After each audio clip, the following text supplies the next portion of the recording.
Doc Savage makes an unnamed, uncredited appearance in Dave Stevens' The Rocketeer.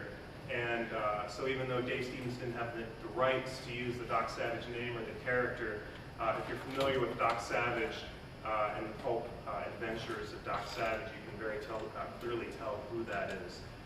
So that brings the Rocketeer in. And then the Shadow and Avenger, those are two more pulp characters from the 30s and 40s. Tarzan meeting Sherlock Holmes, the Shadow and Doc Savage teaming up. Tarzan taking a trip to Barsoom to have an adventure with John Carter, meaning that the adventures of John Carter take place within the universe, or at least perhaps Barsoom is in an alternate universe to the Wold Newton universe, but Tarzan was still able to get there and meet up with John Carter. So one of the larger issues that's come up in the course of our years-long scholarship into Wold Newton is how to treat superheroes when we have a superhero crossover. You know, this is supposedly the real world. Sherlock Holmes is a real person. We want to maintain that sort of integrity for the Wold Newton universe, and yet we also we love comic books, we love superheroes. We need to figure out a way to sort of integrate them. So again, Wold Newton is primarily about pulp heroes, jungle explorers, hard-boiled private eyes.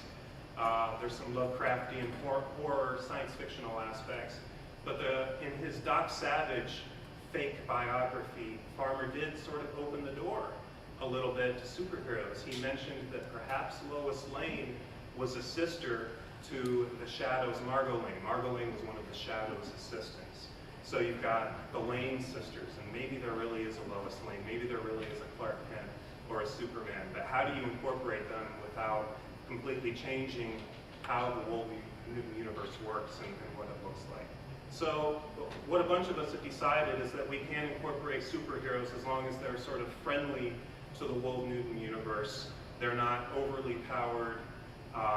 Their adventures are maybe as not as earth-shaking, both sociopolitically and literally, as they are in the comic books.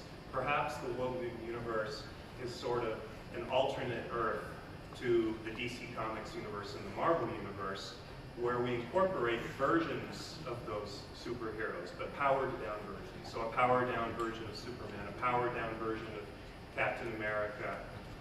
Think kind of Golden Age levels of power. So we lower their power levels. We avoid incorporating all of the continuity. We basically bring in the character without bringing in the continuity.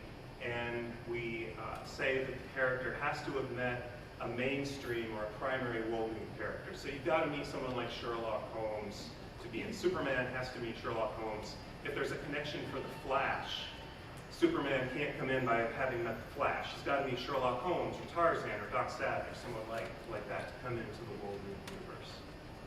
Question? Well, Batman's met Sherlock Holmes and the Shadow. Yes. So he comes, right? Oh, yes. Yes. In fact, as you can see, I've got the cover scan for both the Batman Shadow crossover and Batman Sherlock Holmes crossover.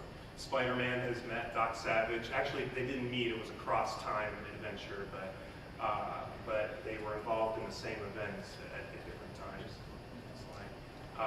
We've got Doc Savage, who also met the Thing from the Fantastic Four, again through the miracles of time travel. Spider-Man actually astrally projected back into the ancient prehistory of Robert E. Howard's Adventures of King Kull.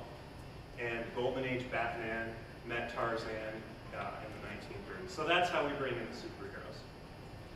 Another one of the questions that has come up is it really the real world? Well, that's the game we play. That's how we approach it. But honestly, the answer is yes and no, as with so many things. In Farmer's original biography of Tarzan, he was very strict about sticking to that. Tarzan is a real person. I interviewed him, I met him, I know where he lives, I know his phone number.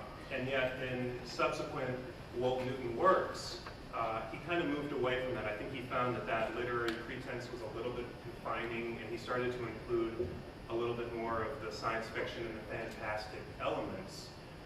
So what we do is we stick to the real world as much as we possibly can, but we don't get obsessive compulsive about it because that's not any fun for us. And when we find a connection that we really think is great and that fits in with the general pulp hero feel of the universe, we'll go ahead and include it. So we'll take a step back out of it. We'll treat it as a parallel universe that very closely mirrors the real world but isn't quite the real world. Crossovers are just one method that we use to expand the Wold-Newton universe. We also come up with speculations. We write articles on family trees ourselves, just as Mr. Farmer did. So we build our own family trees, expanding on the Holmes family or Fu Manchu family, for instance. We reconcile information to conflicts so that it makes sense. And many times when we include certain elements, it raises a question which then we have to answer. For instance, if Superman is real in the Wold-Newton universe and he really is an alien who came to us from another planet, then why is Dana Scully such a disbeliever in extraterrestrials? We're also including the X-Files. So questions like those arise, and then we discuss them, we write articles about them, trying to explain them. We post our own essays and post articles by other contributors on our various websites. The history of this type of parascholarship creative mythography really began with a fanzine called the Wold Atlas in the late 1970s. Unfortunately, it only lasted 5 issues. And then in 1997, I launched my website, which is called An Expansion of Philip Jose Farmer's Wold-Newton Universe. What's the The address for it? Yeah. Just type in Wold-Newton and Google, and you'll go straight there. It's Quotation pretty- marks. Yeah. And then several years after that, many other people got into the game, and there are many, many websites out there that you can spend probably hours and hours and hours of